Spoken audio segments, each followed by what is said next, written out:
मैं नालो अख्तर हुसैन चांडिया मां पाण चांडिया बाबा ज़ीरो कंबर शेदा गोड़ झंझन जो बाबा मामलो साईं या तो सुबह मां नंढी हिकिड़ी मुंहिंजी मरीज़ जी छोकिरी उहा खणी आयमि पंहिंजे सिविल अस्पताल में जेके हॾनि जी डॉक्टरी अस्पताल आहे हुते मुंहिंजी छोकिरी नक में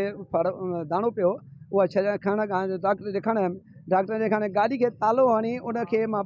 5 मिंट में न थिया न मां अंदरां थी वापसि मोटियुमि त न मुंहिंजी गाॾी उन में मुंहिंजी मोबाइल टच लॻल हूंदी मां पाण सोशल वर्कर बि आहियां उन में मोबाइल टच लॻल आहे उन खां बाद में उते 3-4 पुलिस वारा बीठा उन पुलिस वारनि खे दाऊं कयूं साईं मुंहिंजो हीअ गाॾी वई अची असांखे का ख़बर कोन्हे वरी उन खां पोइ सिविल थाणे ते आयुमि वरी उते दरख़्वास्त ॾिनमि वरी उते उनजो बाबा तूं फिराणे वरी हिते SP ऑफिस ते आयो आहियां 3 चकर मां 3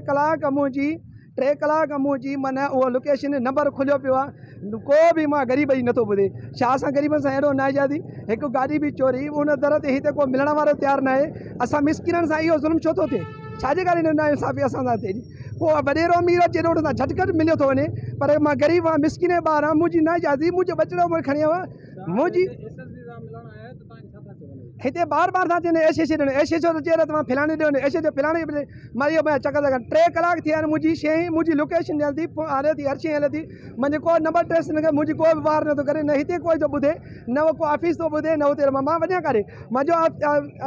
अर्ज़ु आहे SSP साहिब सां रोयल साहिब सां त रोयल साहिब हीअ तव्हां ग़रीबनि जी हमदर्दी कयो था हीअ ज़ुल्म आहे हीअ शहर में अंदरि जो हेॾो ज़ुल्म न जादी मां मासूम बचे खे ॾेखारण आयो आहे उहा मुंहिंजो त मोटरसाइकिल मुंहिंजी खॼी वई आहे ज़रे ॾींहं जो 11 बजे 5 मिंट में न गुज़रिया तालो भनी करे पुलिस वारा बीठा ऑफिसर बीठा हिते तुंहिंजे ऑफिस में अचां को मूंसां मिलण खां तयारु आहे को ॻाल्हाइण खां तयारु आहे असां ग़रीबनि सां छो नथो इंसाफ़ थिए मां बिलाल साहब खे अर्ज़ु थो कयां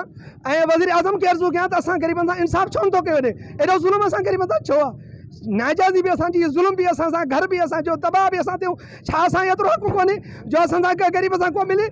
अमीर अचे थो हुन सां सभु को मिले थो ऐं ग़रीब सां कोई नथो मिले असां रोयल साहब सां त ख़ुदा न असांजी मदद कई वञे असां हेल्प कई वञे ऐं मूंसां जेकी नाजाइज़ी आहे मुंहिंजी जेको बचड़े खे मां अस्पताल खणी आयो आहियां ऐं मुंहिंजी जेकी मोबाइल ऐं गाॾी चोराई वई थी आहियां उनजो माना 3 कलाक थिया आहिनि 4 कलाक मुंहिंजी मोबाइल हले थी ऐं उनजी को लोकेशन वठण वारो कोई न पुलिस वारो को तयारु आहे जे हिते अचां को मूंसां ॻाल्हाए नथो हिते मूंखे को ॿुधे ई नथो ख़ुदा कान असांजी मदद कई वञे।